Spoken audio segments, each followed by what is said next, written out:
Welcome, everybody. How is everyone today? Today it's a lucky day. Let's just manifest that it's going to be lucky. The more I know that that's what they were trying to manifest, the more I'm like, no, I'm going to be happy just to say, fuck you. I'm going to be happy just to manifest some joy somewhere because honestly, the world needs it more than ever right now. And it was an eventful weekend. I don't even know where to begin, to be honest. We had a very powerful lost soul rescue.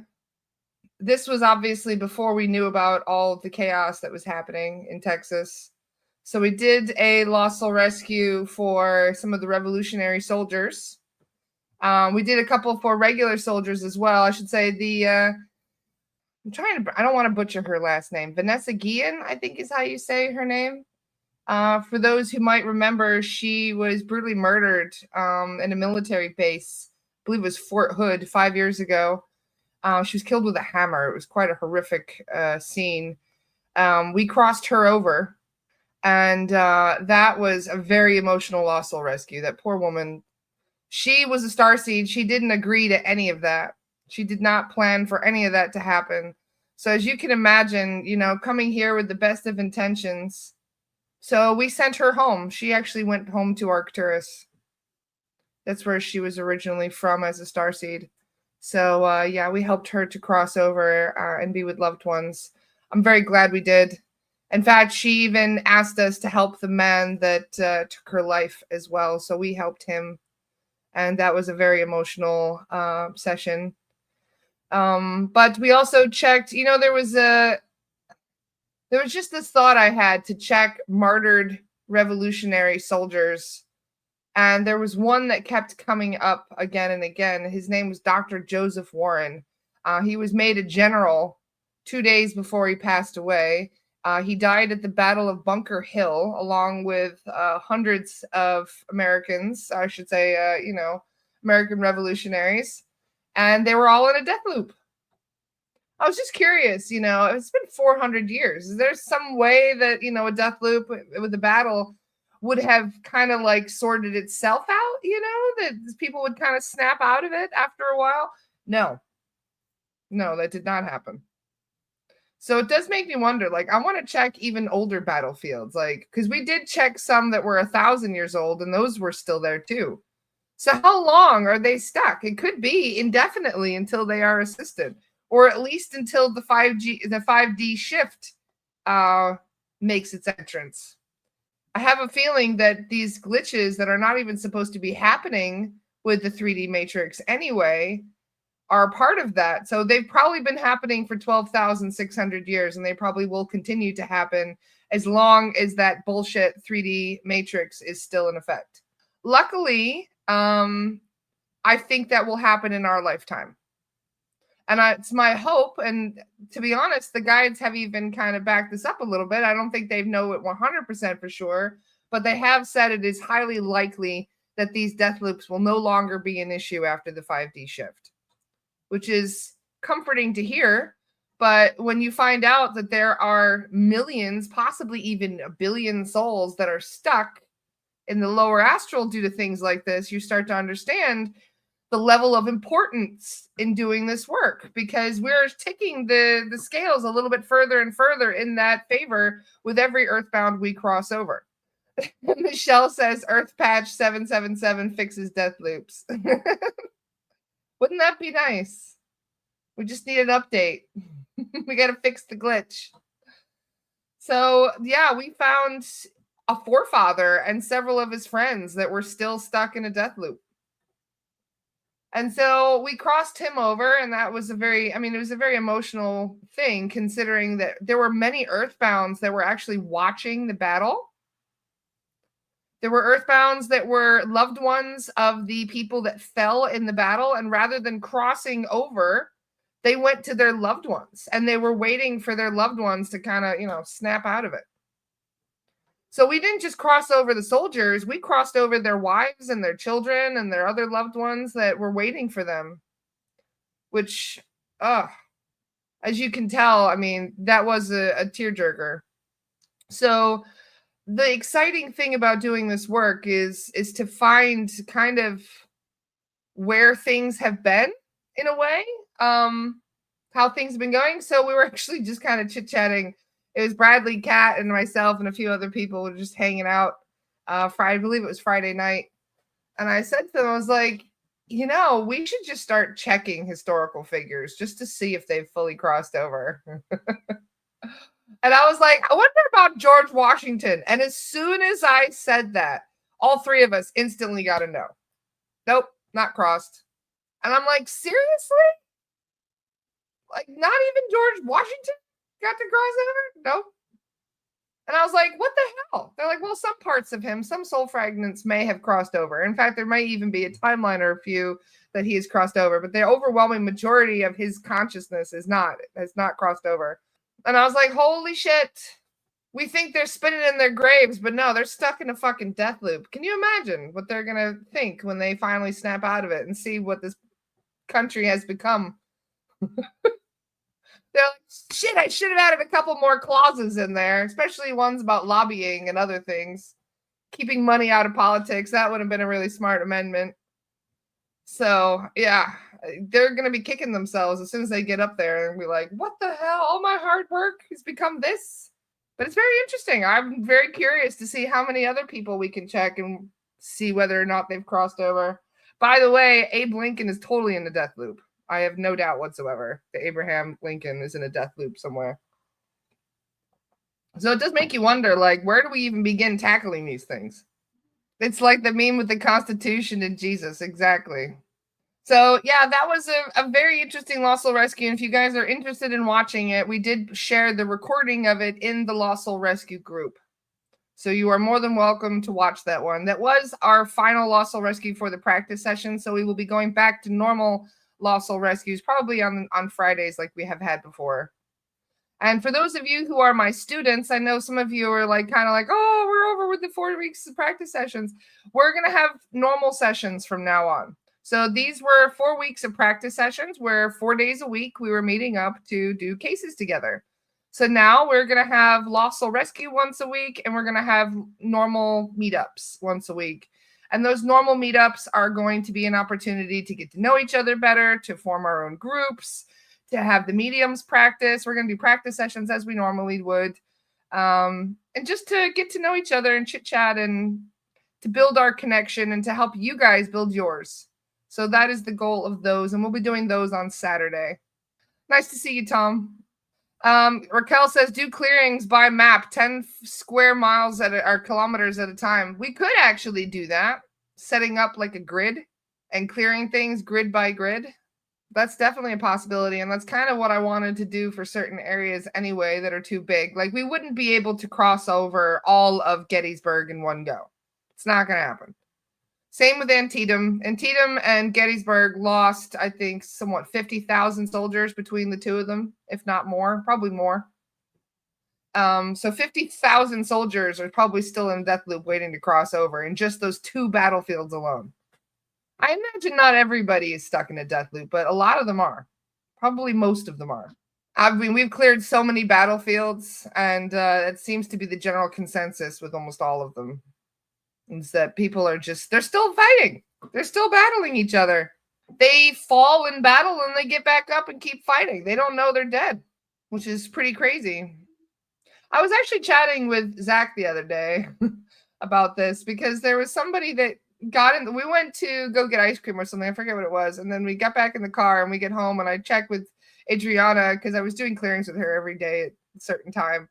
And I asked if I was sovereign, and they said, no, you have 2 Earthbounds with you. And I was like, of course I do. And then I asked about it, and they said, well, one of them is aware they were deceased, and the other is not. And I was like, okay, now you're going to have to explain something to me. And he's like, what? And I said, if they don't know they're dead, why the hell did they get in my car? Like, is that how Earthbounds are? Like, I don't know I'm dead, but I'm going to wait at the ice cream shop to get into some rando's car and go home with them because why not? And he was like, no, they're actually like in a trance. If you see somebody that is very susceptible to influence, that's not really with it, you know what I mean? Like they're kind of like in a daze. They're very susceptible to influence, like and suggestion. It's like that.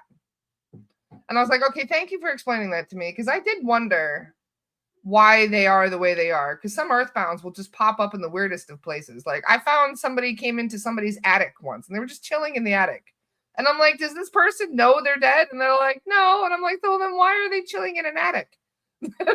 Like, it's just a comfy place for them to reside. And they're like, no, they just don't even know where they are.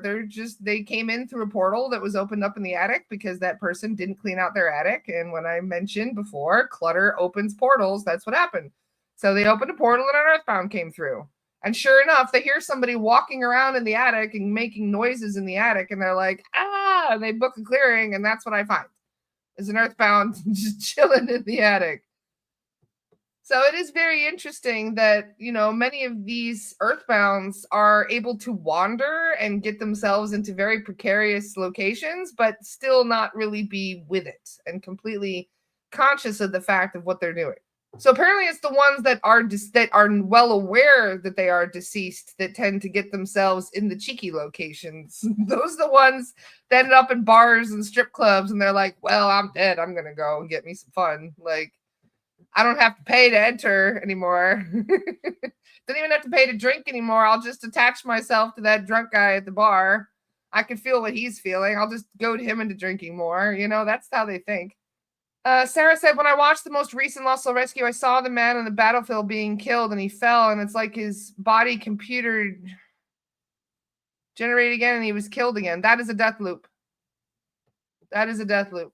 It's like Groundhog Day. You know how Groundhog Day, the guy experiences his day over and over again? Even when he dies, he just wakes up in his bed again. It's just like that. Except it's not the whole day. It's just the moment of death. So the moment of death replays over and over and over again like a glitch. And if you can imagine the way that some people perish, yeah, it's pretty traumatic in just having it once, just to happen to one time. It's traumatic. And then to have it happen thousands of times or even millions of times. Because we were even talking about this last night. The Titanic people are there. They're in a death loop. So they're drowning over and over again. So we have our work cut out for us. This whole planet is full of it. This whole planet, every single plane crash that has ever occurred, death loop. So we should be making a list of all those too. Like, this is my hope, is that, this work will evolve to be quite large. I can't think of anybody who is even doing the kind of work that we do right now. I mean, yeah, you do have mediums that go into a house and they clear the house, but you don't really have groups of mediums going into battlefields and crossing them over. You don't really have groups of mediums going into prisons and mental health wards that have been shut down. This is something that the whole world needs, and yet we have a very small niche of people that are actually doing it. Jessica said, what kind of team will we need for an oceanic case? It depends on the case. Because Adriana and I have cleared huge parts of Grenada because they have a lot of the slave trade there. There was a lot of indigenous deaths. There were a lot of settler deaths. And just in the bay alone, just in the one main bay of Grenada where all the ships and oh my God, the cruise ships and stuff come in, that we found, like, I think it was 1,800 people in death loops. 1,800 people that were drowning over and over again or getting killed in battle over again. So we need a big team. That's what kind of team we need. We need a big team. We already have a pretty decent sized one, but there are cases where I'm like, hey, can we do this? And they're like, nope, not yet. It's funny. Christine says Amelia Earhart. She's on our list, actually. We were up, Kat and Bradley and I, we were just kind of chit-chatting till midnight last night. And we created a list of historical lost soul rescues. So we actually already were working on this list last night. And we have a category called oceanic, and Amelia is on the list. Kat brought her up. Kat wants to make sure Amelia is crossed over. I don't think she is. I don't think she's crossed. Carolyn says, as a former psych nurse of 25 years, I for sure needed clearing. And to be honest, people with a very high vibration, people who are standing in their power, they can still do that work without getting compromised. So it depends on many, many different factors. But yes, that place does make it very challenging to stay sovereign. So once I'm up and running with your training, Lara, I hope to work with people to clear mental health hospitals. Oh, Sophie, I love that. What a beautiful idea. No, I completely agree. To be honest, it's like Jumanji in there. We've checked a couple. We checked this. The worst one I've ever seen was the one in London. That mental health ward was insane. It was like Jumanji in there. There was every kind of creature you can imagine. They had laboratories set up to experiment on people. They had all kinds of stuff. And the thing is, when you have technology to put yourself out of phase with the 3D matrix, I mean, they could do whatever they want. They could follow you around and gang stalk you. And you have no idea they're even there. So this is definitely something that we could work on as a community. We added quite a few things to the list, actually. So yeah, we have Titanic on there. We have Amelia Earhart on there. There was a couple disasters in Russia that we added as well, like the Chernobyl disaster. There were a couple really bad train disasters in Russia where hundreds, like 800 people were killed from one train derailment. I'm from upstate New York, and there's a place that I used to go to all the time. I added it to the list. In fact, I started having flashbacks of how stupid I was in my teens going to this place last night. There's a place called Split Rock Quarry just outside of Syracuse where I grew up, and we used to go there to party and drink because that's what teenagers do. We do dumb shit. And we used to go to Split Rock Quarry to, like I said, to party. And this is one of the most haunted areas, not far from where I grew up. And 50 people were killed in an explosion. Massive explosion. This was in 1918. They were making weapons for World War I.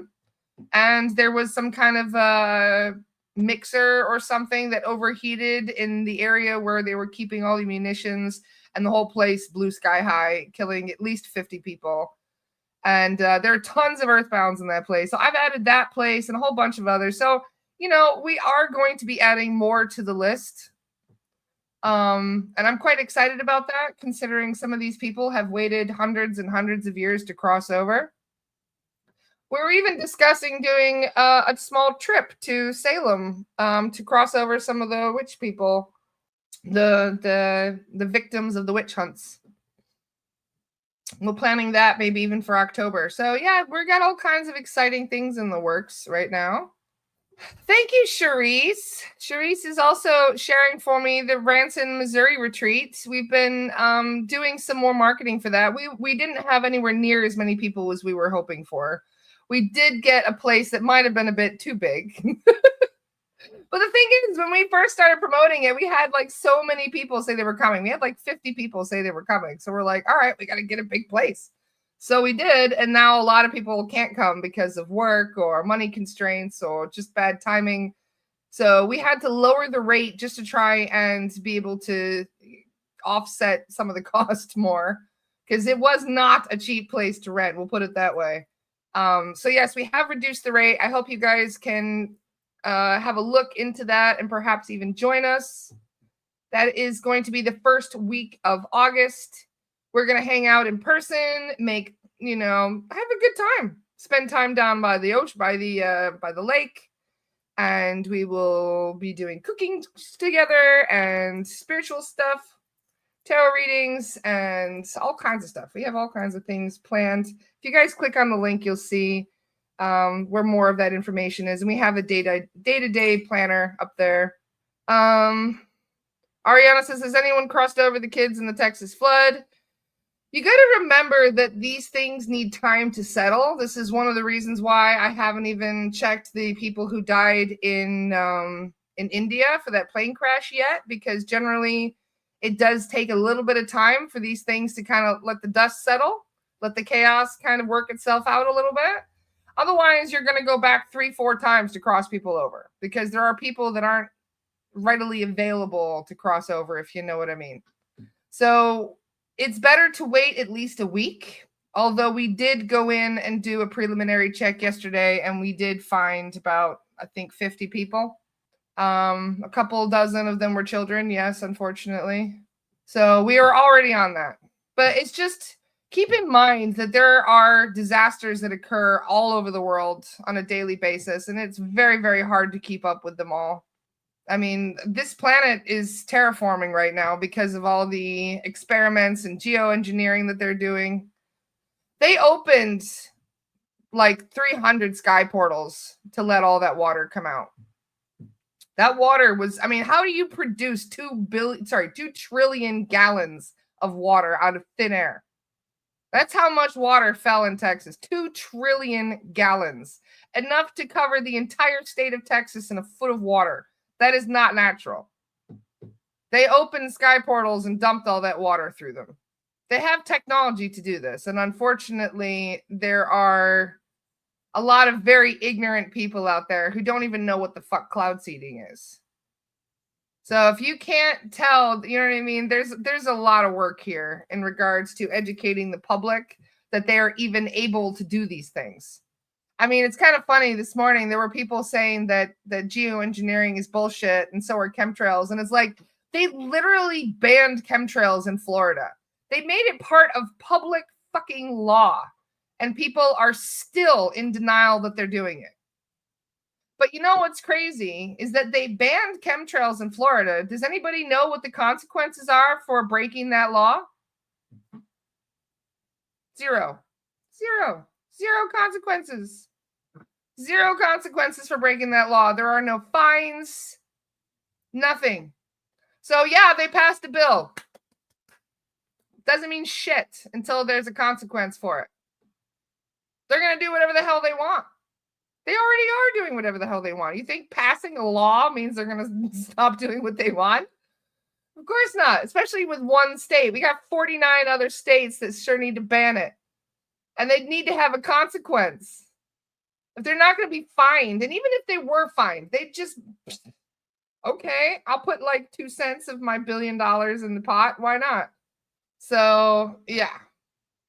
Michelle says, I'll let you know if I see chemtrails. Michelle's our Florida spotter now. She's like, I'm gonna call the Continental Congress if I see chemtrails in the sky now. See, she says, I'm in Florida. I still see the trails. There you go. They're not going to do shit. They're not, unless somebody forces them to stop by threatening to throw them in fucking jail. That's the only thing that's going to make them stop. Do you think they give a shit about money? The fines that okay, what? What are you going to do? Fine me 20 grand? I'm making several million off of this. Like, so what? In fact, you know what's crazy? If you go to weathermodification.com, just go to weathermodification.com and you will see you can order your own chemtrails. You literally can. You can offer them money and they will come and they will cloud seed your area. They list their some of their clients up there. The Department of Agriculture is up there. The Department of Defense is up there. That is a listed client on their list. So I think it's kind of ironic that, you know, people say that this isn't happening. And it's in black and white. It's right there. So the general public, they're so ignorant of what is actually happening that unfortunately they're getting away with stuff because there's no public outcry. So on NOAA, you can see where all the cloud seeding has been done. You can see it. I have flight trackers because I'm curious. Every once in a while, I'll see a chemtrail go over my head and I'm like, who is that fucker? And then I'll go on my flight tracker and it'll show you. And you'll even see the grids that they're making where they go back and forth across the sky, creating a grid. And people seem to expect that to be normal. So, yeah, we have a lot of work ahead of us in regards to actually shaping policy and actually banning these things. Because, like I said, they can say, oh, that's banned. Fireworks are banned in certain states. Do you think that stops people? No, they don't give a shit. They're just going to keep doing it anyway. They'll cross the border, get fireworks, and go home. And then set them off and run when they get the opportunity. Nobody listens to those kind of rules. So why should the government listen to those rules? Why should politicians listen to those rules? Why should, corporate stooges listen to anything if there isn't some kind of a consequence? Sure, he says, I'm lucky to live in South Africa. Nothing works here. They cannot plan or implement anything. They haven't noticed any chemtrails like ever. No, that is one thing I noticed living in South Africa is I lived there for 7 years. I didn't see chemtrails in South Africa. Nope. South Africa does not have chemtrails. I can vouch for that too. But that's also very true that part of the reason why South Africa feels more free than America, which is very funny, by the way, it totally does. I'm just letting you know, you do feel a lot more free. But at the same time, there is more chaos. There is more, it's just, so it's one of those things where I felt more comfortable in South Africa than I did in America. But at the same time, you also have just as much, if not more, there's a lot more animosity and drama there too. Although America is very much like a third world country. For anybody that has spent time in third world countries, you just know going into certain areas, you're like, yeah, America is definitely in certain parts a third world country, without a doubt. So it's kind of ironic that you have the third world country issues, but you have still the big brotherness of just watching everything we do. You don't have that in South Africa either. The official penalty for chemtrails in Florida is a third-degree felony, punishable up to 5 years in prison. When was this posted? Where did you read that, Daniel Jackson? Was that something they just put up? Because I've been spending quite a bit of time reading up on this. This law was only passed in the last, few months? Can you send me that link, Daniel Jackson? And there was something else I was going to mention today. What was it? I forgot. I made a list just in case I forgot of the things I was going to mention today. With my ADD brain. Oh, yeah. So I did want to mention one thing. This was a kind of a family situation. So one of the deciding factors, ironically, in why I left South Africa in the first place is because my relationship with my son's father completely fell apart. We had some big family drama. I did mention it before, that it's a long story, but I was robbed of about $40,000 by my father-in-law. It's a long story as to how he took the money from me, and I don't want to go into all of that, but this is part of the reason why things were as bad as they were when I left South Africa, and the reason why my relationship ended when it did. And the deciding factor in a lot of this was my father-in-law, because of our very, very toxic relationship that we had. And I found out not too long ago that he and I had a past life resonance, actually. That he and I were, we were naughty little pickpockets in London. This was during the 1700s, give or take. And he actually got me in trouble for some stuff that he did. And I ended up being killed for that. And he got away with it. So that created some karma. And so he and I were kind of, trying to work things out in this incarnation in regards to trust and money and thievery and all kinds of shit, which is why things ended up the way they did. So he and I hadn't spoken. In fact, he never actually apologized. He blamed COVID, even though this happened 2 years before COVID even happened. That just goes to show, the thought process there. So a couple weeks ago, I checked him. It's a long story, but he's cancer. So I checked him, and there was a whole bunch of Lizzies on him. There was a lot going on there. So we cleared him.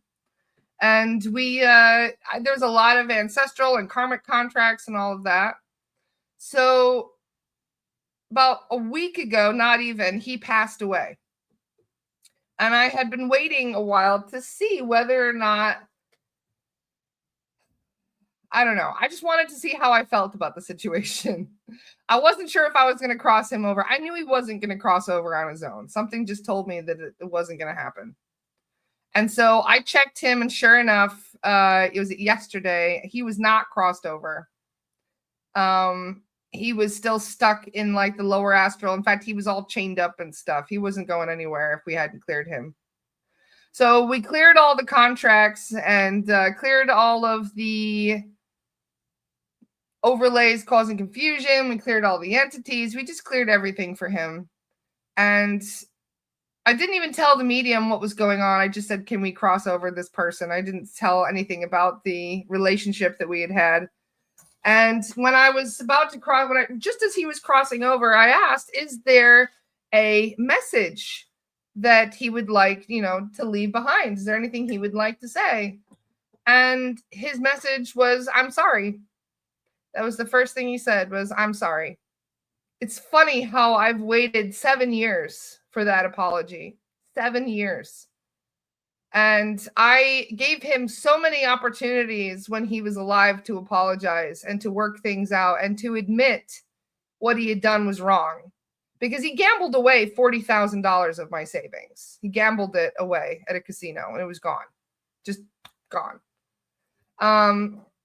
And that money was going to be used for a deposit on things, and it was a big blow to our life that we had. And so when he said that apology, I must admit that was probably one of the most important apologies I've ever heard. And it's funny how much just saying the words "I'm sorry," even through a surrogate, through the medium, it was like all of that frustration and anger that I had with him just, it's gone immediately. Michelle said, did it help with closure? Instantly. And it's funny because I've also had similar relationship. My grandmother and I did not get along. My grandmother and I spent our whole lives arguing. Like she and I, we did not get along. In fact, I was terrified of my grandmother. And when she died, my grandmother died on my birthday. I'm like, of all the days, really?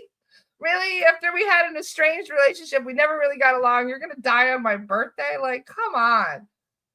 So sure enough, when I went to check her to see if she was okay, she was already crossed over. And that was the first thing that she said to me. It made me immediately emotional. As I said, is there any, like, I was shocked that she was with me.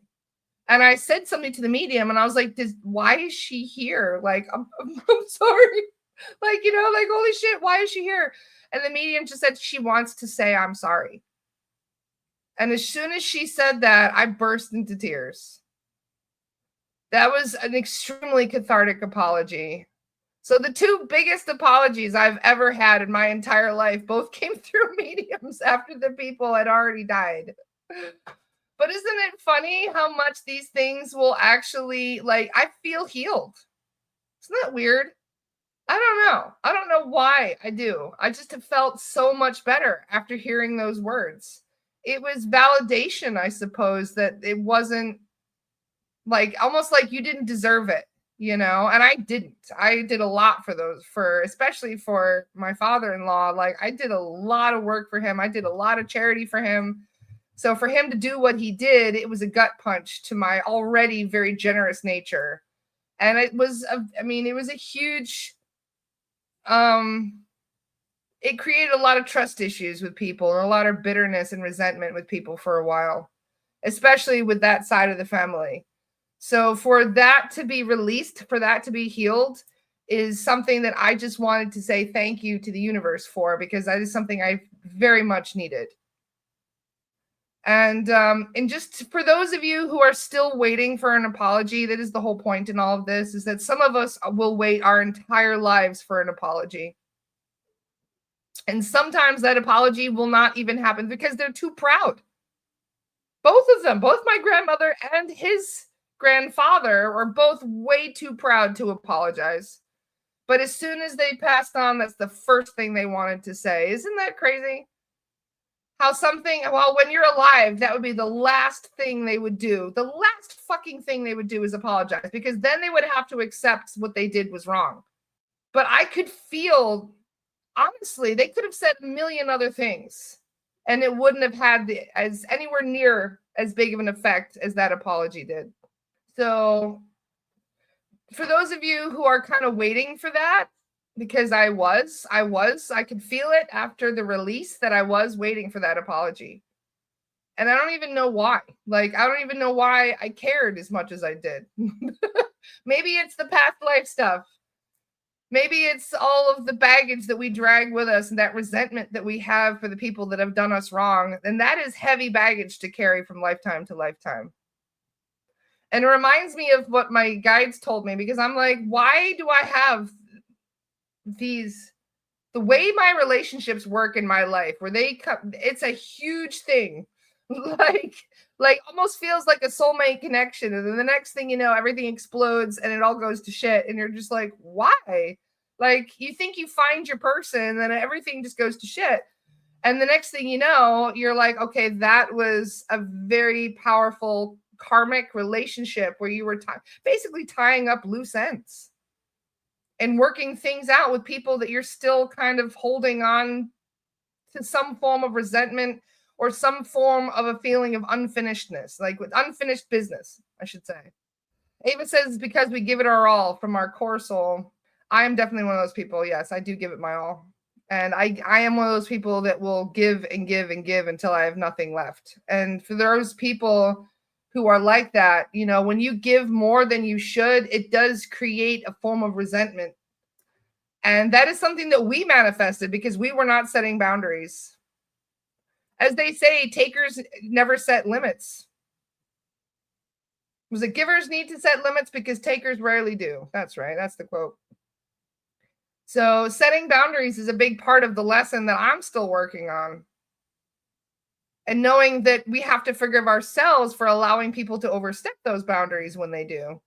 Anita says, I'm waiting for that apology because I feel he'll release the negativity, ego, and hate and help us heal.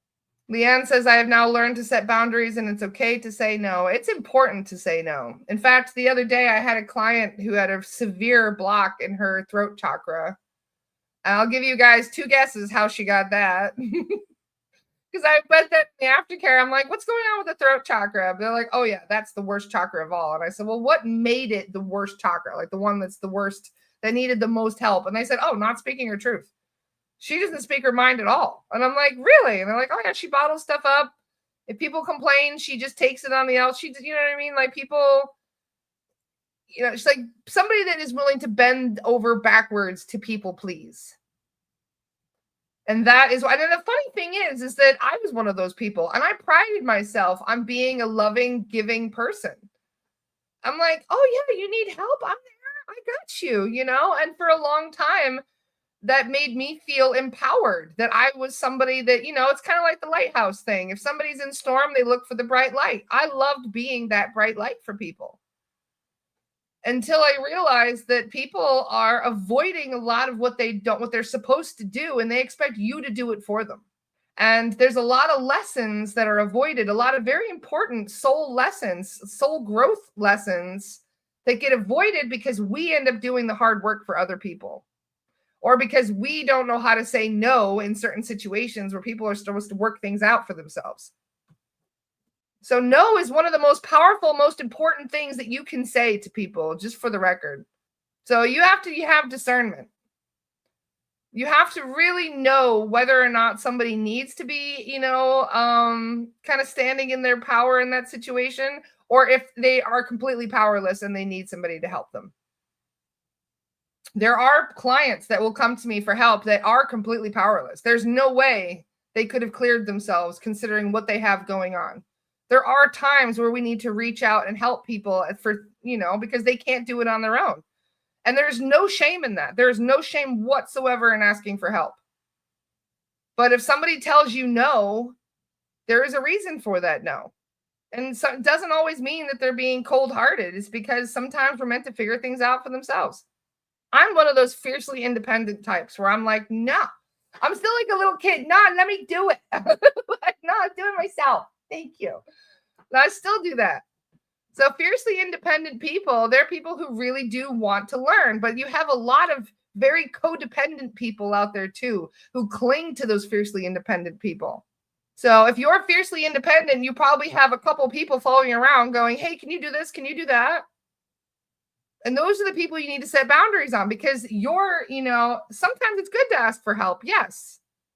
But there's a lot of people out there that are really avoiding doing things for themselves. Like the other day, I was having a chat with Aiden, and we were going around the grocery store, and I'm like, no, pick some vegetables, pick some fruits we're going to eat. And he tried to pretend that he didn't even know how to open a bag. And I got so annoyed. And I'm like, what is the word for this? There's an actual word for this where they like pretend to be ignorant so they don't have to do it. What is it called? Damn, I can't think of it right now. Oh, somebody's going to know what word I'm talking about. But there are so many people that do this. But yeah, it is a form of manipulation. Selective hearing, Shantrika says. Weaponized incompetence. That's the one, Lindsay. Yes. That is the one. That is the word that my brain was trying to come up with. Weaponized incompetence. Thank you. No, my 9-year-old is already pulling that shit. No. Nope, not a chance. Playing dumb so they don't have to do things. Nope. I nip that shit in the bud so quick. I'm like, I see you. I know what you're trying to do. Weaponized incompetence. It means people do a shitty job of things because they know they won't be asked to do it again. But I'm the opposite. I'm like, oh, I see you tried. Well done. Do it again. You'll get it right next time. Do it again. Let's see you do it again. There's grown men that do weaponized incompetence. It was one of my biggest frustrations with somebody who will not be mentioned. Where they're like, oh, I can't do that. I need you to do it for me. That is the biggest one that you have to say no to. That is the biggest one. When you see somebody is pretending that they don't know how to do something or claiming, oh, I couldn't possibly learn how to do that. Like, bullshit. You're going to learn. You're going to learn. Because otherwise, they're going to expect you to do it for them forever. Hell no. Not a chance. Or doing things in a really bad way to make sure that you'll never ask them again. Exactly. There's a couple of you that Chantal says half my colleagues. Yeah, I'm not surprised. That happens a lot in the workforce as well, where they're like, can you just do that for me? I don't know how. Of course you know how. You just don't want to do it. I'm one of those people that I would get mad and I'd be like, just give it to me. I'll fucking do it myself. Like, I don't even have time to argue with you while you're claiming you can't figure out how to do it. I'm just going to do it for you. Watch and learn. Like, that's the kind of person I've been my whole life. Watch and learn. And the next thing you know, they're like, can you do it again? I didn't see very good. Can you try? I didn't catch it. You do it better though. Yes, exactly, Lindsay. You do it better though. Teach a man to fish. Yep.